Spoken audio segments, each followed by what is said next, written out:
fakt ishte vazhdimësia e problemeve strukturore dhe cënimeve të sigurisë së gazetarëve dhe lirisë së shprehjes që janë ngritur në vitet e fundit dhe që janë bërë gjithmonë edhe më akute. Ajo që raporti nxjerr dhe vë në pa është që pavarësisht se ka një farë momentum për reforma, pavarësisht se ka disa përmirësime, sidomos nga pikpamja e vendosjes së mekanizmave të rinj ligjor, procedurave, protokolleve të sigurisë, në fakt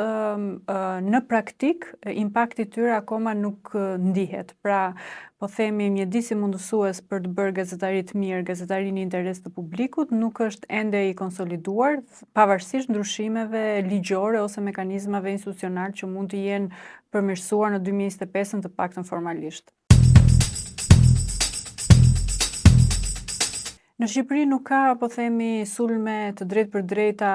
fizike, ose nuk janë sistemike, nuk janë të vazhdueshme, ose po themi arestime të palishme të gazetarëve, ndalim të tyre, cënim të pronës e tjerë me radhë, që ne i shohim dhe në vendet e tjera të rajonit. Por ka kërcënime të cilat janë të shpeshherë të fshehura, të nënkuptuara, jo të drejtë për drejta, por këto janë sistemike dhe të vazhdueshme, që vinë nga disa burime. Në radhë të parë natyrisht vinë nga vetë redaksia, nga mjedisi i punës, nga pronarët ose drejtuesit e medias për shkak të ndërthurjes së interesave privat, ekonomik me ato politik, duke cënuar, po themi, pastaj pavarësinë editoriale apo mundësinë e gazetares për të ndjekur lajme të caktuara. Në radhë të dytë këto kërcënime vinë nga aktor politik, nga qeveria, por edhe nga aktor të tjerë të elitës politike, të partive politike, shpeshherë që mund të shfaqen edhe thjesht në formën e një telefonate, të një mesazhi për të ndryshuar një ngjarje të caktuar ose për ta tërhequr fare. Elementi tjetër është edhe krimi organizuar, sidomos me ata gazetarë të cilët merren me investigime të thelluara, me elementë që kanë të bëjnë me krimin organizuar, me korrupsionin madhor, me abuzimin e pushtetit, janë ndjerë të kërcënuar ata ose familjarët të tyre edhe nga këto, po themi, struktura informale. Elementi tjetër i kërcënimit vjen edhe nga aktorë që marrin pjesë në hapësirën publike, që mund të jenë edhe vetë gazetarë, mund të jenë analist, mund të jenë pjesëmarrës, po themi, në hapësirën publike, të cilat shpeshherë përdorin gjuhë ofenduese, denigruese, që mund të kalojë edhe cakun dhe mund të konsiderohet edhe kërcënuese. Dhe së fundmi pastaj janë edhe elementë që kanë të bëjnë me ligjërimin e përgjithshëm antimedia nga aktorët politik, por thash edhe nga figurat publike, si dhe nga kërcënimet që vinë në hapësirën digjitale përmes fushatave të delegjitimimit dhe të denigrimit. Pra goditet personale, goditet individi, karakteri, profili i tij, reputacioni i tij, dhe jo, po themi, dhe nuk kundërargumentohet ngjarja që ka mbuluar apo analiza apo investigimi. Dhe kjo bëhet me qëllim për t'i stepur edhe për t'i vetë censuruar.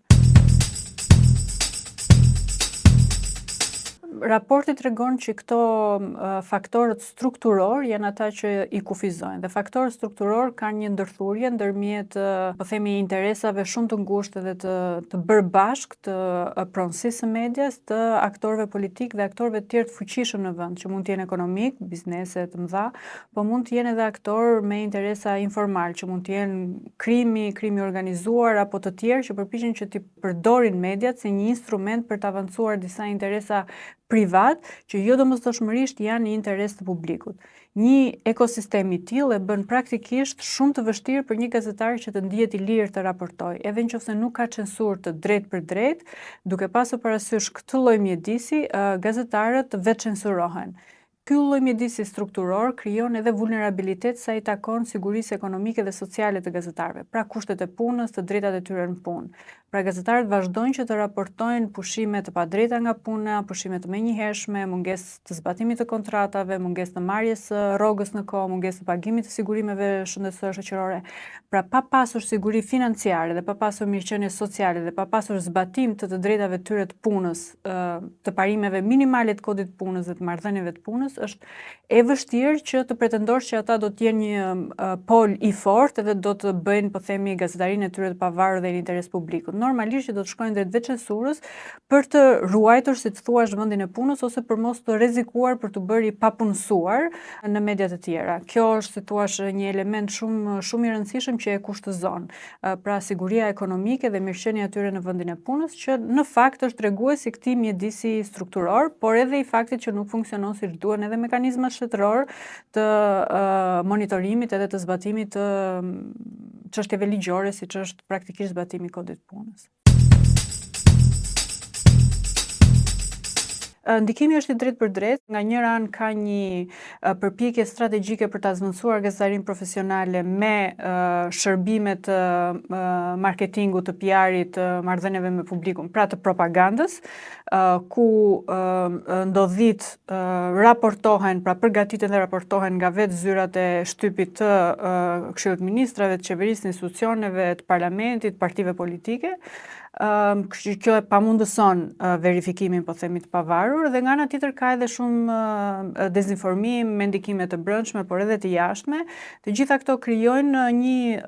mjedis ku mungon integriteti i informacionit dhe në fund qytetarit nuk i shkon ose i shkon shumë pak një informacion i verifikuar që do ta ndihmonte të krijonte një ide më të qartë për fenomene, për ndodhi, për ngjarje të caktuara, apo ta ndihmonte pastaj që të merrte vendimarrjet e duara, si për shembull në zgjedhje. Duke bërë gazetarinë profesionale të panevojshme dhe duke e vështirësuar, po themi, mjedisin në cilin bëhet gazetaria, duke mos pasur kushte pune, duke cënuar sigurinë e tyre, duke u vetë censuruar, atëherë pa diskutim që cilësia e prodhimit mediatik do të cënohet. Do të bëhen më pak investigime, do të jenë më pak të thelluara, më pak analiza dhe do mbulohen kryesisht ngjarjet e momentit, ngjarjet politike përmes këndvështrimit që i japin të gatshëm aktorët politik që të i çojnë narrativat e tyre. Por në këtë rast i humbur del publiku sepse nuk është në gjendje që të dallojë mes tyre dhe të ketë një version të verifikuar. Kjo nuk do të thotë që nuk ka gazetari, ka shumë gazetar, media të reja, media të cilat bëjnë një punë shëmbullore, por që kanë, si thua,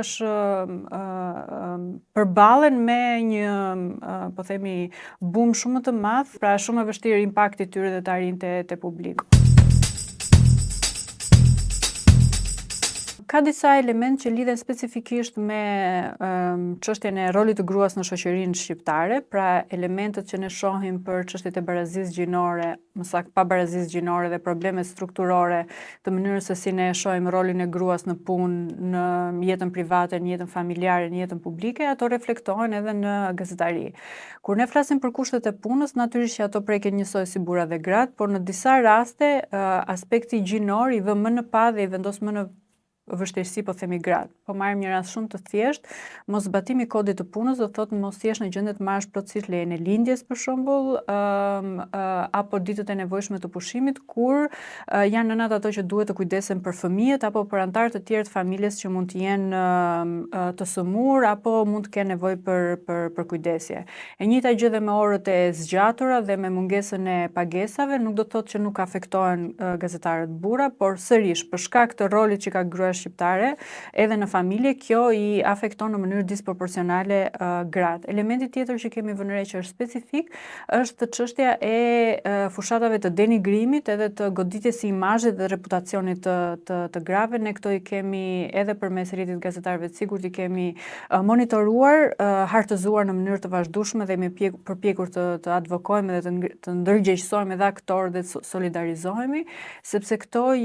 kanë impakt të drejtë për drejtë duke i detyruar në një farë mënyrë gratë që të tërhiqen, të fillojnë të largohen nga sfera publike edhe nga ajo digjitale për shkak të këtyre sulmeve që zakonisht bazohen tërësisht në çështje që kanë të bëjnë me moralin, me karakterin, me pamjen e një gruaje në